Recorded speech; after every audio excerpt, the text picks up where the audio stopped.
Yeah, the official trailer part 2 is finally up online. I am ready to react to it. Are you ready to react to it? I don't know. If you haven't seen it yet, then here it is. We're about to watch it together. So I will try to contain myself during this trailer. I said I'll try. I won't guarantee it. Now, reaction starts now. Would you believe it if I said I missed you? No. I need your help, Matthew. You're the only person I can trust. Oh, sweetheart. You don't break into my house and then talk to me about trust.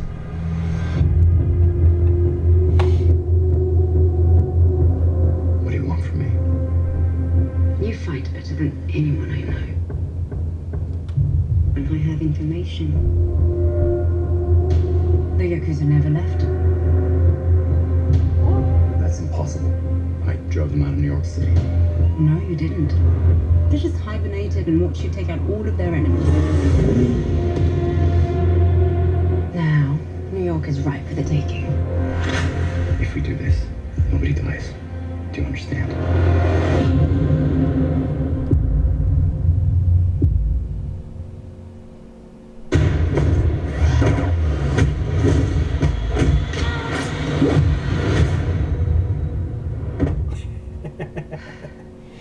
Hungry? Every time I walk up those stairs, I wonder if today's the day you're dead in your living room. Damn. There are horrible things happening in this city.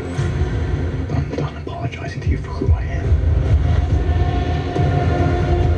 The city needs me. This isn't your city anymore.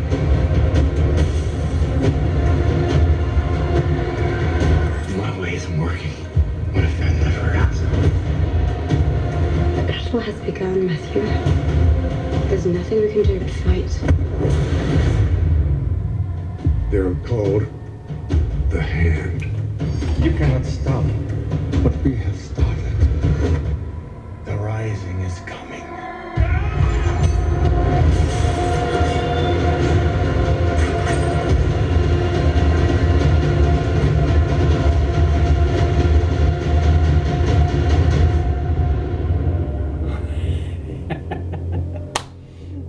You've been working out, by the way. I appreciate that. Oh my gosh. I loved how this trailer literally picked up right from where the part 1 trailer left off. It's like previously on Marvel's Daredevil's trailer part 1. Oh my gosh. I don't know about you guys, but I'm watching it again. Alright, here we go. Would you believe it if I said I missed you? No. I need your help, Matthew. You're the only person I can trust. Oh, sweetheart. You don't break into my house and then talk to me about trust. Now that's how you talk to a woman, guys. And she will jump on you. You fight better than anyone I know. And I have information. The Yakuza never left. That's impossible. I drove them out of New York City. No, you didn't. They just hibernated and watched you take out all of their enemies. Now, New York is ripe for the taking. If we do this, nobody dies. Do you understand?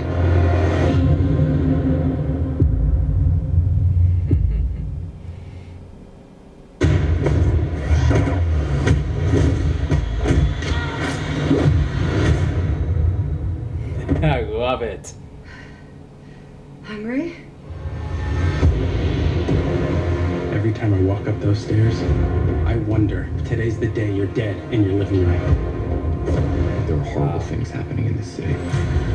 I'm done apologizing to you for who I am. That sent chills in my bones. Oh my gosh. The city needs me. This isn't your city anymore.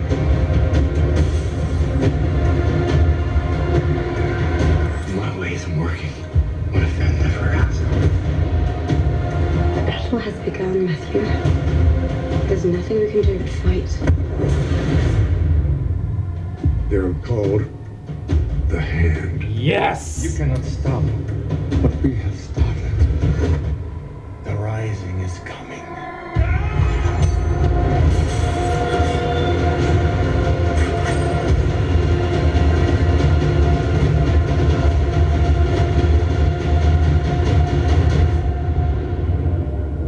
I couldn't tell who that was that Matt was making love to.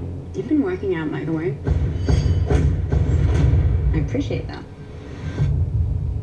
I may have to replay that for a second. Hold on. Give me a moment here, guys. Let me see here.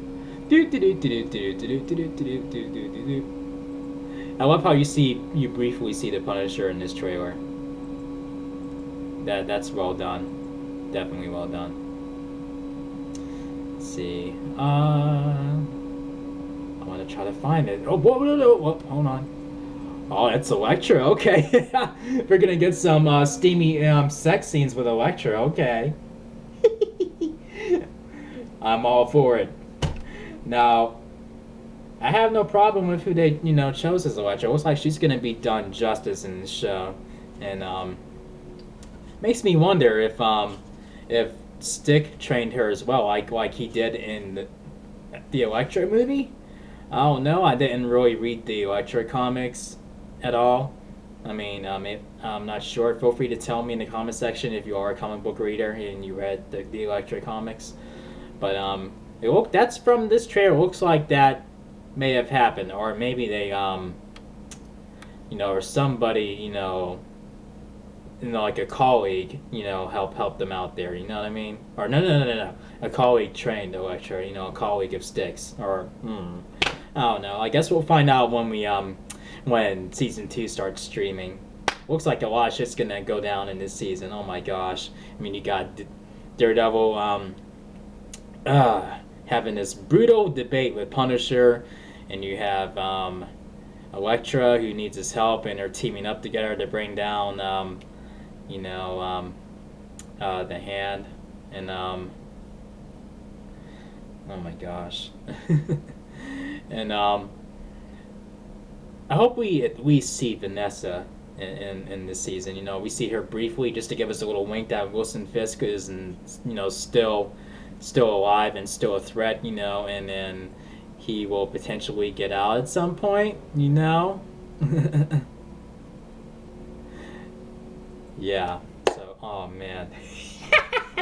But there's another thing I wanted to say about the Punisher. I'll break down each incarnation of him. First off, I'm going to start with Dolph Lundgren's version, how he grieved differently in each movie. In the Dolph Lundgren movie, he grieved over his whole family, his children and his wife. And in the Thomas Jane version, he grieved during the majority of the movie over his wife. He was a grieving husband in that movie. And Punisher Warzone, he was a grieving father. And each movie had its flaws, but when it comes to Frank Castle's grieving process alone, I'd say the Dolph Lundgren version had it right, because he grieved over both the children and the wife. And granted,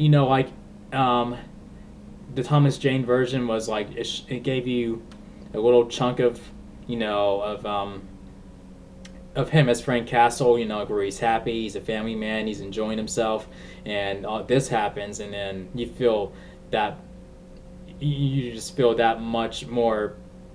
It just feels that much more graphic, when you see that happen. You see this guy, he's having a good time, and then it makes you sad seeing him like that because that's all going to change. But I mean, that's the good part. But he's a bit soft. I mean, they made him a bit soft when he became the Punisher. I know that's his beginning days, the Punisher. But he wasn't as brutal as the Punisher should be.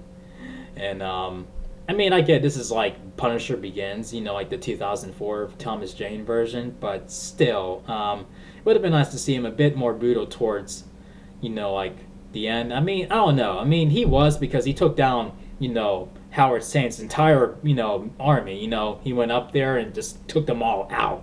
But still, would have been nice to see him, at least kill a little bit more than he did, before that climax of the movie.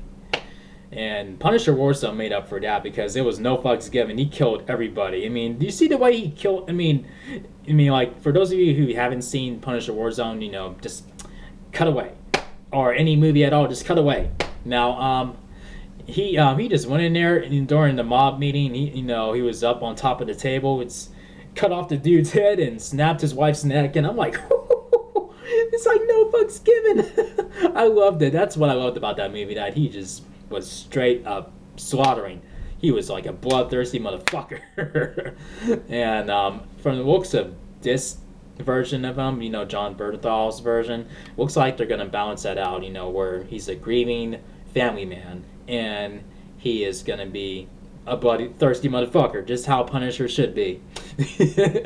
And oh my gosh, and I mean, like I said in the part 1 trailer, did you hear that? Like la la la la. I mean, like I'm guessing that's what his son or daughter was used to sing, and then that just kept playing in his head over and over and over again, and it just ate away at his soul, and just turned his his thirst for blood up higher and higher and higher and higher and higher and higher. Like, man, it's like a non-stop thing. Like that's what his life is now, just killing people who bring suffering to others. And I just find that's just like one of the flaws that the Thomas Jane version had, where he just grieved over his wife, even though his entire family was slaughtered. They were all together. He killed his entire family, and then he did grieve over his son briefly when he saw him dead along with his wife, and then when he saw the picture of them together, all of them together, and he before he decided to go on this killing spree to kill Howard Zinn and everyone he loves and everyone he works for, and but during that process, while he's just sitting there drinking and drinking and drinking, who he really grieved over the most was his wife. Like, Maria, Maria, Maria. And then when he was getting ready to kill himself near the end of the movie, and at the end of the movie, all he saw was her. You could have seen both of them. I mean, I don't know. That just seemed a little off to me, that he just grieved over his wife more than anyone else in the movie. I mean, at least, grieve over your son too. I mean, I'm sure he was, but he missed his wife the most in that movie. I'm like, come on. And, but, I mean, that's the one thing about the Dolph Lundgren version. They balanced that out well, and they're going to do that well in the Netflix version of Daredevil as well. I mean, I'm looking forward to that.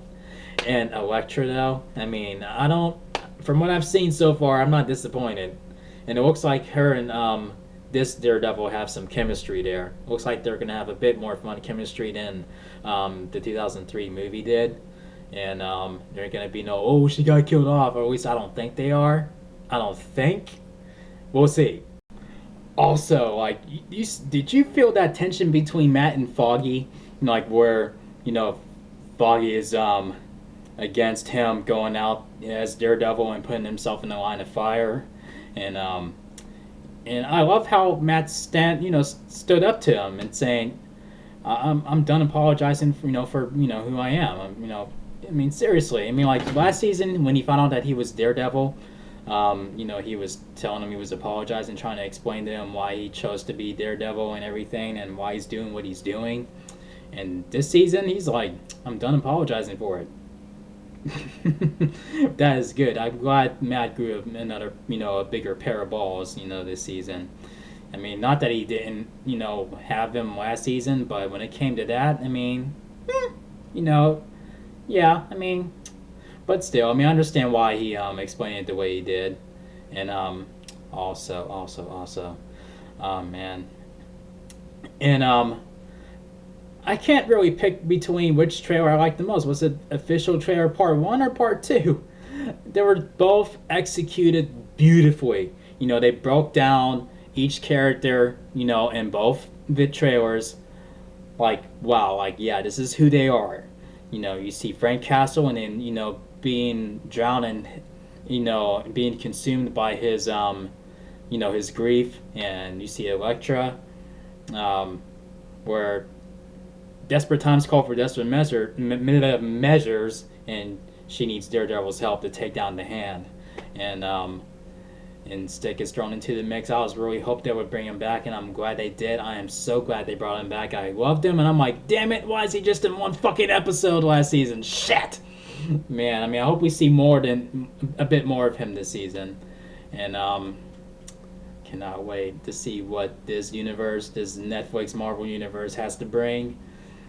Yeah, I cannot wait. And, I'm trying to think. I'm sorry, this video has been longer than, been a tad bit longer than I wanted to. But I cannot figure out which video I like, which trailer I want more, that I like more, part 1 or part 2. Man, can I just pick both? They're both so done so beautifully. I mean, it is like they share a throne, okay? They are just up there. There is no this, there is no that. It's just right there. Man. I guess with the whole Captain America Civil War and Batman v Superman going on, I gotta ask this question. Are you Team Daredevil or are you Team Punisher? I had to ask, guys. Come on, feel free to tell me in the comment section. And tell me which incarnation of the Punisher is your favorite so far. Not including John Berthal yet. I'm sure he's gonna kill this role. But we will jump back on that topic after Season 2 starts streaming. So, which incarnation is your favorite? Was it Dolph Lundgren, Thomas Jane, or Ray Stevenson? Feel free to tell me in the comment section. Man, which one's my favorite? I love all of them. I mean, I can't pick one, but I do love how Dolph Lundgren, is like a psychotic drunkard. The way he talks, like, "Come on, God, answer me. What is justice? What is punishment?" I love it. But yeah, if you enjoyed my review, reaction and breakdown and I guess review of the Punisher movies, give this video a thumbs up. And if you're new to the channel, make sure you click subscribe. And I will see you guys in the next video. Peace out, y'all.